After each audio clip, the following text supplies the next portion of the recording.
అందరికి నమస్కారం welcome to Telugu word Indian tech industry 2024-25 ఆర్థిక సంవత్సరంలో ఉద్యోగుల సంఖ్య ఇంకా రెట్టింపు చేయబోతుందట. అంటే దాదాపుగా 1,25,000 కొత్త ఉద్యోగాలు అనేవి సృష్టించబోతుంది.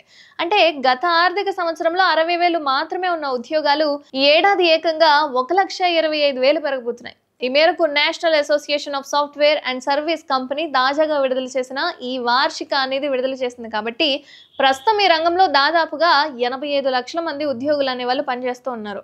ఇక అమెరికా, యూరప్ లోని కీలక మార్కెట్లలో స్థూల ఆర్థిక మందగమనం వల్ల ఏర్పడిన ఒత్తిడి నుండి బయటపడి ఏడాదిన్నర తర్వాత ఐటీ పరిశ్రమ డిమాండ్ అనేది తిరిగి పుంజుకుంది. ఇంకా ప్రెషర్ నుంచి చాలా మంది ఎలిమినేట్ అయిన వాళ్ళు ఉన్నారు.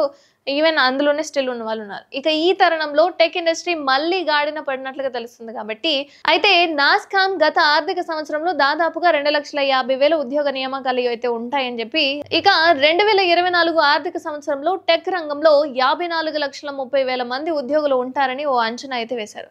ప్రస్తుతం ఆ సంఖ్యను 56,74,000 సవరించేసేశారు. అండ్ 2026 ఆర్థిక సంవత్సరం చివరి నాటికి ఇండియా టెక్నాలజీ ఇండస్ట్రీ ఆదాయం అనేది $300 బిలియన్ల చేరుకుంటుందని ఓ అంచనా అయితే ఉంది. బట్ తెలియదు. అండ్ 2025 ఆర్థిక సంవత్సరానికి సంబంధించి భారత్ టెక్ పరిశ్రమ అనేది 5.1% వృద్ధి సాధిస్తుందని నాస్కామ్ అయితే అంచనా వేస్తుంది. అండ్ దీంతో ఈ రంగంలో మొత్తం ఆదాయం అనేది $282.6 బిలియన్ల పైగా పెరుగుతుంది. పైగా మెరుగైన AI technology implementation and agentic AI పెరుగుదల అండ్ జీసీసీలో పెరుగుతున్న పరిపక్వత పరిశ్రమ అనేది గతశీలతను పునర్నిర్మిస్తుందని నాస్కామ్ అయితే చైర్పర్సన్ సింధు గంగాధరన్ అయితే అంటున్నారు.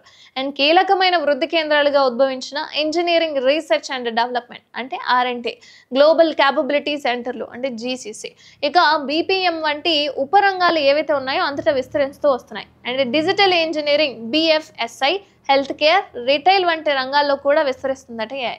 అండ్ దాదాపు 3/2 వద్ద ఒప్పందాలు కూడా ఈ మార్పు చుట్టూ కేంద్రీకృతమై ఉన్నట్లుగా నాస్కామ్ అయితే అంచనా వేస్తుంది. బట్ ఎంతవరకు ఏంటనే తెలీదు. అండ్ ఇక 2024లో టెక్ పరిశ్రమలోనే 1,750కి పైగా జీసీసీలు ఉన్నాయి. ఇక తర్వాత ఎన్ని ఉంటాయో తెలీదు.